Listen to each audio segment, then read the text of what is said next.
તો અમદાવાદની વિવાદિત વિવેકાનંદ કોલેજ સીલ કરવામાં આવી છે। એએમસી દ્વારા રાયપુર ખાતેની વિવેકાનંદ કોલેજને સીલ કરવામાં આવી।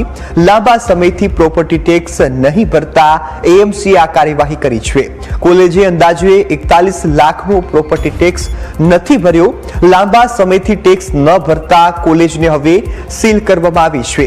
અગાઉ વર્ષ 2024માં બીયુ પરમિશન અને ફાયર સેફટીના નિયમોને લઈ પણ કાર્યવાહી કરવામાં આવી હતી।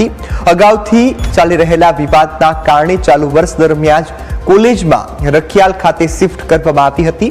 તો Vivekananda college of arts and commerce MCom વાણિજ્ય મહાવિદ્યાલય અને લો કોલેજના વિદ્યાર્થીઓને રખિયાલ ખાતે અભ્યાસ કરાવવામાં આવતો હતો। તો આપણી સાથે સંવાદદાતા જયેશ ફોનલાઈન પર જોડાયા છે। જયેશ, ખાસ જે હાલમાં સ્વામીજી વિવેકાનંદ કોલેજ છે તેને સીલ કરવામાં આવી છે, પ્રોપર્ટી ટેક્સ ન ભરાયો હોવાના કારણે કાર્યવાહી થઈ છે, શું વધુ અપડેટ?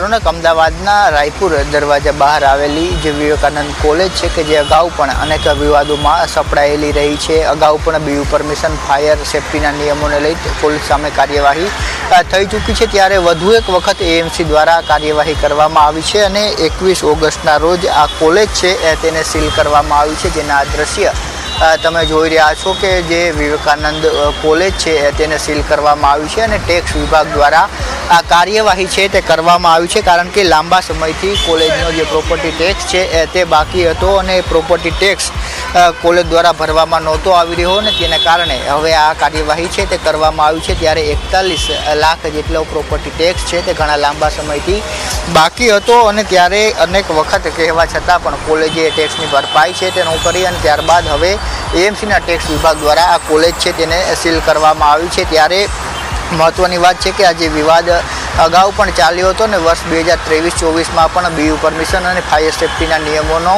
પાલન ન કરવા બદલ એએમસી દ્વારા કાર્યવાહી કરવામાં આવી હતી અને તેની સાથે કોર્ટમાં પણ આ વિવાદ છે તે મિલકતને લઈને ચાલી રહ્યો છે। કારણ કે જે મસ્કતી મહાજન છે તેમના દ્વારા આ કોલેજનું જે બિલ્ડિંગ છે તે કોલેજને લીઝ ઉપર આપવામાં આવ્યું હતું ને ત્યારબાદથી આ વિવાદ અત્યારે હાઈકોર્ટમાં પણ ચાલી રહ્યો છે। એ વચ્ચે જ આ જે વિવાદો ચાલી રહ્યા છે તેને કારણે કોલેજ દ્વારા જે વિદ્યાર્થીઓ છે જેમાં 4000થી વધુ વિદ્યાર્થીઓ આ કોલેજમાં અભ્યાસ કરે છે ત્યારે આ ચાલુ વર્ષ દરમિયાન જ તમામ વર્ગો છે તે રખિયાલ ખાતે શિફ્ટ કરી દેવામાં આવ્યા હતા। એટલે આ બિલ્ડિંગમાં હાલ કોઈ વિદ્યાર્થીઓ છે તે અભ્યાસ નહોતા કરી રહ્યા ને તે તમામને રખિયાલ ખાતે અભ્યાસ કરાવવામાં આવી રહ્યો હતો। એટલા માટે વિદ્યાર્થીઓનું જે અભ્યાસક્રમ છે તે નહીં બગડે, પરંતુ આ જે વિવાદ કોલેજ છે તેની સામે હવે એએમસીના ટેક્સ વિભાગ દ્વારા આ કામગીરી કરવામાં આવી છે। અહીં law college, arts and commerce સહિત વાણિજ્ય સહિતના જે અભ્યાસક્રમો છે તે કરવામાં આવતા હતા અને ત્યારે હવે એએમસી દ્વારા 21 ઓગસ્ટના રોજ આ કોલેજ છે તેને સીલ